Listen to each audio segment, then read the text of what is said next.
நீங்கள் சுமூகமாக போயிடணும்னு நினச்சி செஞ்சுருக்கீங்க, எனக்கு புரியுது. ஆனால் வீட்டுக்கு தலைச்சம் பிள்ளைய பேரனை பெற்றுக்கிட்டு அந்த பிள்ளை வர்றப்ப அந்த பிள்ளை நீ தனியாக போகணும்னு சொல்கிறப்ப எவ்வளோ வருத்தமாக இருந்துச்சு? அது வருத்தமாக தான் இருந்துச்சு, எனக்கே வருத்தமாக தான் இருந்துச்சு.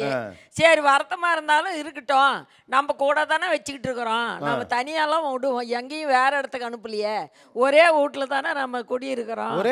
ஒரே வீட்டில் தான் 2 பேருமே ஒரே வீடு தாங்க சார். அதாவது கிச்சன் ரூமு ஹால் இருக்கும், தனியா பொங்கிக்கிறது. ஆமா சார், சாப்பாடு மட்டும் தனியா. இருக்க கேஸ் பிரச்சனையில நம்ம கிட்ட சண்டை பண்ணிக்கிட்டு வேற தூரமா போயிருந்தா நம்மனால விட்டுட்டு இருக்க முடியாது. அதுக்கு உள்ளேயே தனியா வச்ச மாதிரி வச்சுட்டு, ஆமா, இன்னைக்கு நல்லது கெட்டது எல்லாம் அவங்க வாங்கி சாப்பிடுவாங்க.